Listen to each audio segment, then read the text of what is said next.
네, 설교를 시작하면서 성도님들께 한 가지 질문을 드리겠습니다. 만약에 오늘의 설교 제목처럼 로또에 당첨된다면 어떤 기분이 들 것 같으십니까? 생각만 해도 가슴이 두근두근 하시는 것 같은데요. 네, 상상만 해도 아주 기분이 좋습니다. 3등 이하는 상대적으로 이제 금액이 좀 적습니다. 저한테는 많은 금액이지만 상대적으로 금액이 적지만 2등, 1등에 당첨이 된다면 그 액수는 상당하죠. 1년 연봉보다 훨씬 많은 그런 금액을 받게 됩니다. 그렇게 된다면 찾으러 가기까지 막 하루하루가 이 순간순간이 두근거릴 것입니다. 물론 재산이 너무 많으셔가지고 아까 오전에 그 많은 사람들의 희망 직업 건물주시라면 그 정도 금액은 아무것도 아니야라고 생각하실 수도 있겠지만 대부분의 사람들에게 이 금액은 상당한 금액입니다. 그러니까 그 금액을 어떻게 하면 받을 수 있는지, 그리고 어디로 가면 받을 수 있는지, 그리고 그 당첨금을 수령할 때 조심해야 할 것은 무엇인지를 막 이렇게 찾아보면서 하루하루를 손꼽아 기다릴 것입니다. 그리고 날이 밝아서 그것을 찾으러 갈 때가 되면 아주 신나게 그것을 찾으러 가겠죠. 제가 검색하면서 알게 된 사실인데요. 그 1등은 농협 본점에서만 찾을 수 있다고 합니다. 그리고 그 농협 본점은 서대문역에 있고요. 저희 집에서 아주 가깝습니다. 그래서 괜히 찾아보면서 괜히 기분이 좋았습니다. 네. 그런데 며칠 전에 이 뉴스 기사를 보다가 미수령 로또 당첨 금액이 얼마다 하는 그런 기사를 봤습니다. 그래서 왜 로또가 당첨이 됐는데 저 돈을 안 받으러 가지? 안 찾아가지? 하는 생각에 조금 더 찾아보았습니다. 5월 13일 기사를 보니까 이번 이 5월 중에 지급기한이 만료되는 로또 당첨금 미수령액은 총 59억 원이 됩니다. 그리고 조금 더 거슬러 올라서 1월달 기사를 보니까 지난해에 소멸한 로또, 연금복권, 인쇄복권, 전자복권 당첨금 총액이 492억 원에 달한다고 합니다. 굉장히 충격적이었습니다. 제가 만약에 1등이 당첨이 된다면 저는 그 당첨금을 수령할 날을 고대하면서 드디어 나에게도 경제적인 자유가 오는구나 생각하며 그날 찾아가겠죠. 적게는 10억, 많게는 2003년도에 40억으로 1등 당첨 금액이 있었습니다. 그런데 중요한 것은 뭐냐면 이 당첨이 되고도 찾아가지 않는 사람이 많다는 것이죠. 이유는 다양하겠습니다만 당첨을 됐는데 모르거나 아니면 막 사람들이 술 먹고 로또를 이렇게 샀다가 그거를 이제 잃어버리거나 아니면 찢어지거나 세탁기에 돌리거나 이런 다양한 이유가 있겠습니다만 중요한 것은 무엇입니까? 당첨이 됐습니다. 그런데 그 당첨이 됐다는 사실만으로는 나의 삶에 변화되는 것은 아무것도 없습니다. 잠깐 기분 좋을 수도 있지만 그걸 못 찾아간다면, 찾으러 가지 않는다면 나의 삶에는 아무런 변화가 없는 것이죠. 참고로 저는 로또를 사지는 않습니다. 오늘 말씀은 이 하나님 나라의 잔치에 관련된 말씀입니다. 오늘 말씀을 통하여서 이 하나님 나라의 잔치에 참여하는 사람이 누구인가를 알고 또 바로 우리가 그 기쁨을 누리는 사람이 되기를 소망하며 살아가는 그런 귀한 시간이 되기를 바랍니다. 오늘 본문 15절 말씀을 보면 함께 먹는 사람 중에 하나가 이 앞선 본문에서 예수님께서 하시는 그 말씀을 듣고는 이렇게 말합니다. 무릇 하나님의 나라에서 떡을 먹는 자는 복되도다. 이 말을 그냥 들었을 때 어떤 생각이 드시나요? 이 사람이 하나님의 나라에서 떡을 먹는 사람, 그 사람은 정말 복된 사람이네요. 정말 좋겠어요. 정말 부러워요. 하는 그런 감탄의 표현 혹은 예수님의 그 말씀에 동의하는 표현 같아 보입니다. 그런데 예수님은 이 사람의 이 반응을 들으신 후에 오늘 본문 말씀에 등장한 비유를 들어서 설명하십니다. 그렇다면 이 사람이 왜 이 말을 뱉었고 그리고 어떤 의도로 이 말을 한 것인지에 대해서 우리가 조금 살펴볼 필요가 있습니다.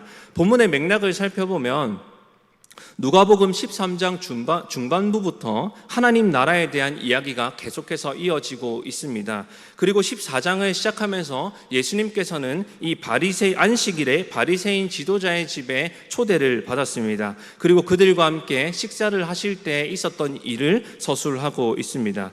이 바리새인들은 예수님과 함께 식사를 하면서 예수님을 초대했으면서도 예수님의 어떤 약점이 있는가, 예수님이 어떤 잘못을 하는가를 책잡으려고 막 호시탐탐 때를 노리고 있었습니다.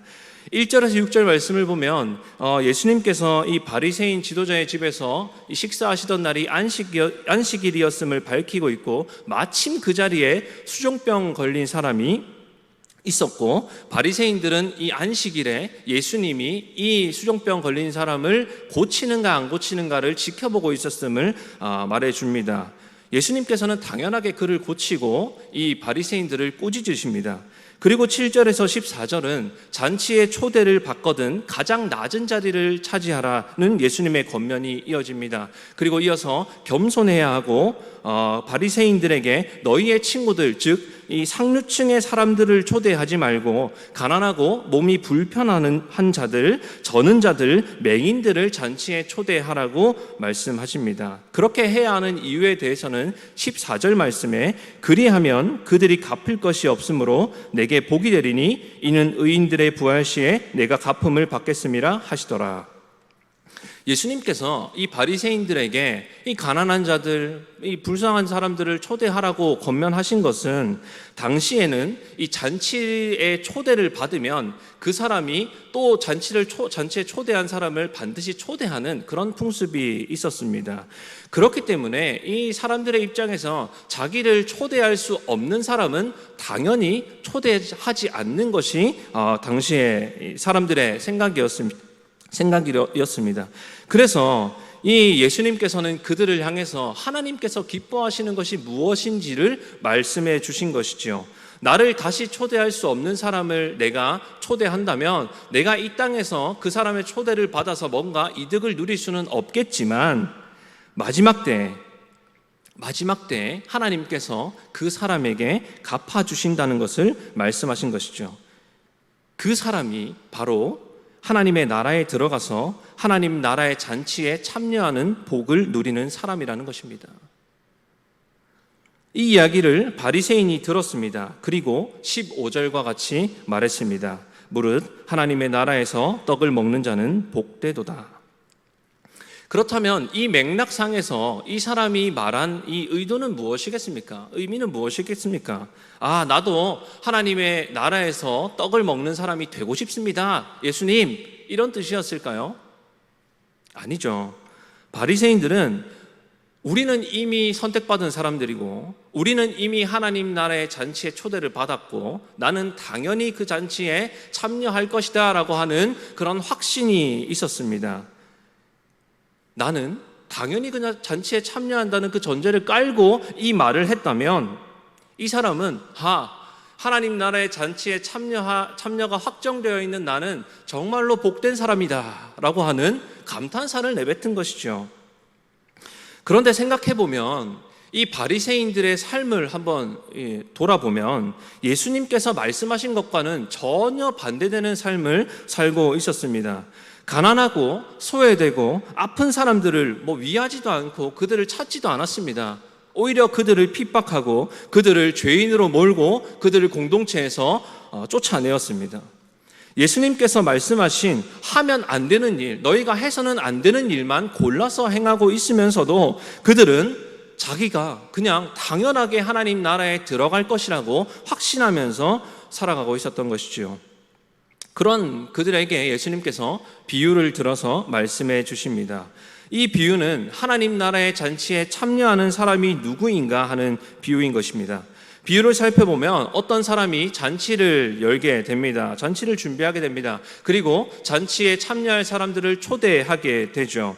당시의 문화적 배경 속에서 이 잔치를 준비하게 되면 초청을 2번 하게 됩니다. 먼저는 내가 언제 미래에 잔치를 열 것이니까 그때 잔치에 참여하시겠습니까? 참여해 주세요 라고 하는 초청이 한 번이고요. 그리고 잔치를 여는 날이 되면 종들을 보내서 자, 이제 그 약속된 잔치가 열렸으니까 어서 와서 잔치에 참여해 주십시오라고 하는 초청, 그렇게 두 번이 이루어지게 됩니다. 그렇다면 두 번째 초청을 받은 사람은 첫 번째 초청에 어떻게 반응을 했을까요? 저는 잔치 안 갈 겁니다 라고 하는 사람에게 주인이 종을 보내서 잔치가 준비됐으니까 오십시오라고 하진 않겠죠. 그러니까 그 두 번째의 잔치에 초대를 받은 사람들은 첫 번째 잔치 초대 때 네, 제가 그 잔치에 참여하겠습니다 라고 응답한 사람일 것입니다. 주인은 사람들을 초청을 했으니까 그 초청에 응한 사람들을 이제 준비해서 그 사람들만큼, 그 사람들이 누릴 수 있을 만큼의 음식과 이 잔치를 준비를 하겠죠. 그런데 두 번째 초청을 했습니다. 이제 잔치가 다 준비되었고 먹을 것이 다 준비되었고 사람들을 초청을 했습니다. 그런데 이 사람들의 반응이 이상합니다. 어떻게 반응합니까? 18절 말씀에 다 일치하게 사양하여 모든 사람이 한 마음으로 참석을 거부하게 됩니다. 이것은 굉장히 무례한 행동이죠. 그럼 왜 잔치에 참여하지 않을까요? 얼마나 시급한 일이 있기에, 얼마나 급한 일이 있기 때문에 잔치를 참여하지 않는 것일까요? 그 이유를 살펴보면 첫 번째 사람은 뭐라고 대답합니까? 자기가 밭을 샀습니다. 그런데 아무래도 내가 이 밭에 나가서 밭을 좀 돌아보아야 할 것 같습니다. 그래서 내가 잔치에 못 가니까 좀 양해해 주십시오 라고 말을 합니다. 생각해보면 이미 밭을 샀습니다. 그리고 이미 자신의 밭이 되었습니다. 그런데 꼭 지금 그 밭을 돌아보아야 하는 것입니까? 전혀 시급하지 않은 일이죠. 그냥 핑계에 불과합니다. 두 번째 사람은 이런 변명을 합니다. 자기가 소 5겨레를 샀습니다. 그리고 그 소를 지금 꼭 시험하러 가야겠다는 것입니다. 이 소 5겨레를 샀다는 것은 그가 소유한 밭이 보통의 농부들보다는 훨씬 컸다는 것을 의미합니다. 그리고 이 정도의 재력을 가진 사람이라면 당연히 종이 있었을 것입니다. 그러면 이 사람이 꼭 자기가 그 소를 시험해 봐야 되는 것입니까? 아닙니다. 종을 시켜서 이 소를 시험해 봐도 되는 것입니다. 그렇다면 이것은 또 핑계에 불과한 것이죠. 이 세 번째 사람은 더 심합니다. 자기가 장가를 들어서 결혼을 해서 내가 잔치에 참여할 수가 없겠다고 말합니다. 이 둘 사이의 연관성이 전혀 없습니다. 그만큼 그 사람은 이 잔치보다 자기의 삶이 훨씬 더 중요한 사람인 것이죠. 그런데 만약에 이 잔치의 주인이 당신에게 당신이 이 잔치에 참여한다면 당신에게 정말 좋은 기회가 있습니다. 일확천금의 기회가 있다고, 당신이 오기만 하면 그 돈을 다 받아갈 수 있습니다 라고 했다면 이 사람들이 이렇게 반응을 했을까요? 그렇지 않았을 것입니다. 종이 돌아갔습니다. 주인에게 이것을 보고합니다. 이 소식을 들은 주인이 굉장히 화가 났습니다. 왜냐하면 이미 잔치가 다 준비되었습니다. 그런데 잔치에 참여하겠다던 사람들이 다 안 오겠다고 하는 것이기 때문에 주인이 공들여서 준비한 잔치가 망쳐지고 모든 음식들이 다 버려질 상황에 처했습니다. 그래서 주인은 종에게 말합니다. 얼른 시내의 거리와 골목으로 나가서 가난한 자들, 몸 불편한 자들, 맹인, 저는 자들을 데려오라고 말합니다. 이 사람들이 누구입니까? 이 13절 말씀에 예수님께서 잔치에 초대하라고 했던 사람들입니다. 사회적으로 소외당하는 자들입니다. 또 이들을 초대했는데도 자리가 남았습니다. 그러니까 어떻게 하냐면 길과 산 울타리로 가서 사람들을 강권하여서 데려다가 채우라고 명령합니다. 갈수록 초대의 강도가 강해지고 더 낮은 신분의 사람이 초대되고 있습니다. 24절 말씀에는 결국에는 처음 초대받은 사람이 한 명도 잔치에 참여할 수 없었다고 말합니다. 예수님께서는 이 비유를 왜 말씀을 하셨을까요? 이 비유가 의미하는 것이 무엇입니까? 처음 초대받은 사람들이 누구입니까? 15절 말씀에 무릇 하나님의 나라에서 떡을 먹는 자는 복되도다 라고 말한 이 바리새인을 포함한 유대 지도자들과 유대인들입니다. 이들은 하나님 나라의 잔치에 참여할 사람이 바로 내가 하나님 나라의 잔치에 참여하지 누가 거기에 참여할 수 있는가라고 생각했던 사람들입니다. 그만큼 자신이 있었던 사람들입니다. 그런데 그들은 초대에 응하지를 않습니다. 왜 초대에 응하지 않습니까? 이 비유에서 나왔던 것 것처럼 다른 관심사들이 그들에게 더 크게 작용합니다. 예수님께서 비유를 드신 것처럼 밭을 사서 돌봐야 되고 소를 테스트해야 되고 결혼을 해서 함께 시간을 보내야 하고 시급하지 않은 것들이지만 그것들의 마음을 뺏겨서 정작 중요한 잔치에 참여하는 것을 싫어하게 됩니다. 하나님께서는 그들에게 가장 먼저 기회를 주셨습니다. 복음을 들을 수 있는 기회, 예수 그리스도를 통해서 하나님 나라의 잔치에 그들에게 참여하라고 권면하셨습니다. 그런데 그들은 예수님을 거부하게 됩니다. 싫어합니다. 왜 싫어합니까? 왜 이 유대인들이, 바리새인들이 예수님을 싫어하죠? 내가 생각한 예수의 모습이 아니기 때문이었습니다. 내가 누리고 있는 것들을 포기해야 하는 그런 상황에 처하기 때문입니다. 이 땅에서의 누리는 부와 명예가 너무나도 소중하기에 하나님 나라에 들어가는 것을 더 싫어했습니다. 그것을 포기한 것이죠. 우리는 이 바리새인들의 모습을 보면서 보통 어떻게 생각합니까? 아유, 저 바리새인 놈들, 저 어리석은 사람들, 이 예수님이 이 땅에 오셨고 예수님을 믿는 것이 얼마나 소중한 일인데 바리새인 저놈들 왜 저렇게 바보같이 행동하지? 왜 저렇게 어리석어서 예수님의 이 가르침에도 깨닫지 못하지? 라고 그들에게 손가락질을 하죠. 우리가 생각하기에 너무 바보 같은 선택을 하고 있잖아요. 그런데 우리는 정말 다릅니까? 우리는 다를까요? 우리는 하나님 나라의 잔치에 초대받은 사람들입니다. 맞습니까? 그런데 성도님들께서는 하나님 나라의 잔치가 이제 하나님 나라의 잔치가 시작되었다고 지금 당장 오라고 하나님이 말씀하신다면 성도님들 하나님 지금입니까? 제가 이날만을 기다렸습니다. 제가 바로 가겠습니다. 불러만 주십시오. 제가 가겠습니다. 라고 대답할 수 있는 분들이 계십니까? 많은 그리스도인들이 이 하나님의 나라를 소망하고 마라나타를 외치면서 하나님 속히 오시옵소서라고 외치고 있지만 정작 하나님의 나라가 지금 임한다고 생각하면 하나님 조금만 늦춰주실 수는 없을까요? 하나님 이제 조금 삶이 안정되었는데요, 이제 결혼을 했는데요, 이제 아이를 낳았는데요, 이제 좀 먹고 살만해졌는데요, 우리 아들, 딸이 자녀를 좀 낳는 거, 손주를 좀 보고 가면 안 될까요? 하나님 이 땅에서 좀 더 삶을 누리다 가면 안 될까요? 하나님 나 이때까지 고생만 했는데요, 하나님 조금만 더 늦게 오시면 안 될까요? 라고 생각하는 것이 너무나 많은 그리스도인들의 모습입니다. 왜 그럴까요? 왜 그렇게 생각할까요? 오늘 비유에 등장한 이 세 명의 사람과 비슷한 이유가 아닐까요? 하나님의 나라가 지금 내 삶보다 더 좋아 보이지 않으니까 인정하든 인정하지 않든 우리가 그렇게 반응하는 이유는 이것일 것입니다. 하나님의 나라가 지금의 삶보다 더 좋아 보인다면 지금의 삶을 계속 유지하고 지금의 삶을 계속 붙들어야 할 이유가 무엇입니까? 하나님이 부르실 때 그 앞에 가는 것이 더 좋다면, 그것을 더 기뻐한다면, 그것을 더 소망한다면 하나님의 부르심 앞에 하나님의 나라가 이 땅에 오기만을 소망하며 살아야 하는데 많은 그리스도인들이 그렇게 살아가지 않습니다. 내가 누리는 삶보다 하나님의 나라가 좀 못해 보이니까 그런 것 아닙니까? 그것이 정말로 좋아 보이고 그것이 정말로 소망이 된다면 누가 그곳에 가기를 꺼리고 더 지체하기를 원하겠습니까? 누군가가 로또 1등이 당첨된 그 종이를 주겠다고 하면 우리는 기뻐서 당장 달려가지 않겠습니까? 그런데 우리는 이 하나님의 나라를 생각할 때 지금 당장 부르신다 생각하면 조금 주저하게 되는 것이 사실입니다. 지금 당장 하나님의 나라가 임하기를 소망하시는 분 계십니까? 우리 모두가 그러기를 소망합니다.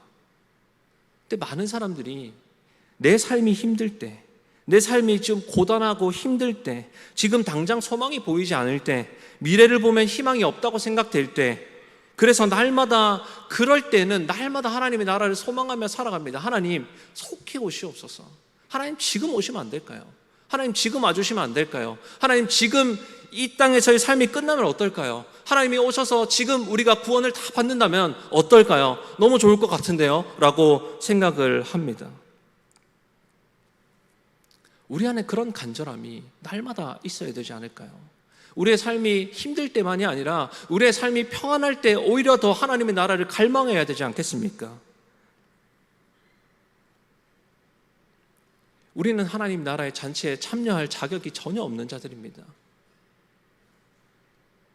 우리는 먼저 초대된 자들도 아닙니다. 우리는 나중에 소외된 자들을 초대할 때 초대된 사람들도 아닙니다. 우리는 마지막에 초대된 자들입니다. 마지막에 그냥 자리가 남아있기에 사람들을 다 불러서 강권해서 데려오라고 할 때 그때 겨우 하나님의 나라의 잔치에 초대된 사람들입니다. 그만큼 우리는 자격이 없고 우리의 어떤 자격으로는 하나님 나라에 들어갈 수가 없는 자들입니다. 그러나 하나님께서 그런 우리를 불러주셨습니다. 오직 하나님의 은혜로, 하나님의 자비하심으로, 하나님의 사랑으로 우리를 불러주셨습니다. 그렇다면 우리가 우리의 자격을 안다면, 우리가 우리의 존재의 가치를 안다면, 우리가 어떤 존재인지를 깨닫는다면 우리는 하나님의 부르심 앞에 조금도 지체할 이유가 없는 것입니다. 그런데 그 기회 앞에 만일 우리가 하나님의 나라를 소망하지 않는다면, 우리가 이 구원의 은혜, 하나님 나라의 잔치에 초대받은 이 은혜를 기억하지 않는다면 우리도 오늘 말씀에 나왔던 이 바리새인들과 같이, 유대 지도자들과 같이 잔치에 초대받았으나, 하나님 나라에 초대받았으나 참여하지 못하는 자가 될 수도 있습니다. 말씀을 맺겠습니다. 성도님들에게 주어진 이 초대장은 하나님의 은혜가 아니면 우리에게 주어질 수 없는 것이었습니다. 그럼에도 하나님께서는 하나님의 은혜로, 하나님의 자비하심으로 우리를 불러주셨습니다. 우리는 참여할 자격이 없지만 그럼에도 불구하고 우리를 초대하신, 이 자격 없는 자를 초대하신 이 하나님의 은혜를 기억하시기 바랍니다. 우리를 불러주신 하나님의 은혜를 알고 하나님이 부르실 때 그 초청에 기쁨으로 응답하며 나아가는 우리 청암교회 성도님들 되시기를 간절히 소망합니다. 기도하겠습니다. 사랑과 은혜가 풍성하신 하나님 아버지, 이 자격 없는 자들에게, 이 자격 없는 죄인들에게 하나님 구원의 은혜를 베풀어 주심에 감사합니다. 하나님께서 우리를 불러주신 그 은혜를 우리가 잊지 않고 기억하며 살아가게 하여 주시옵소서. 하나님이 부르실 때 우리가 기쁨으로, 감사함으로 하나님 앞에 달려가게 하여 주시옵소서. 하나님 감사합니다. 모든 말씀 우리를 사랑하신 예수 그리스도의 이름 받들어 기도합니다. 아멘.